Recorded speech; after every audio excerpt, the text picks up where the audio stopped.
So today I want to take a well-known story and a well-known verse and just share something that I observed for the first time.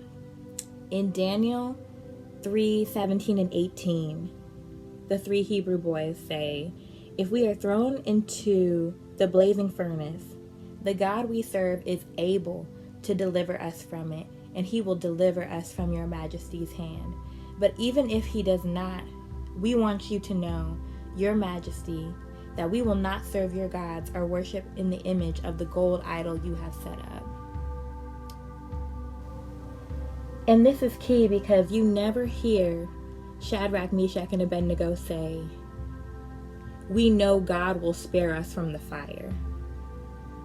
So you never hear them assume that God is going to intervene in keeping them from the furnace.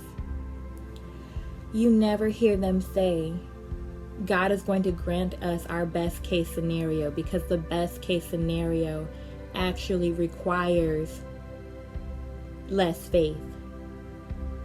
It doesn't require the same faith as it would to go through and endure the fiery furnace. And so you can tell that the three Hebrew boys are more focused on obedience than the outcome. The fiery furnace that we read about in Daniel 3 is paralleled in the New Testament in the book of 1 Peter, verses 6 through 9. And I'm reading the NIV. "In all this you greatly rejoice, though now for a little while you may have had to suffer grief in all kinds of trials.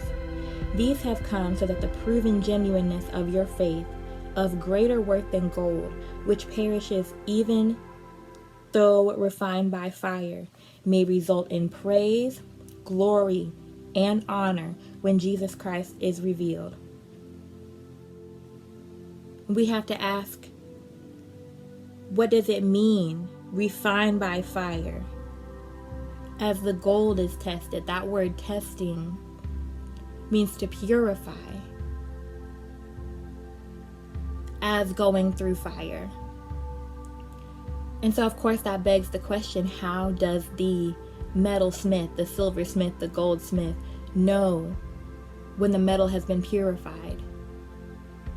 And it's the same as the image of a silversmith who skims impurities off the surface of the metal, as we remember Shadrach, Meshach, and Abednego being entered into a fire that was 7 times hotter than normal. And the hotter the fire, the more pure you will be on the other side. And the silversmith is able to look down at the fire and see his own reflection once the impurities have been removed. And so we know that this process has been brought to completion, as the Lord said it would be, when we reflect his image completely.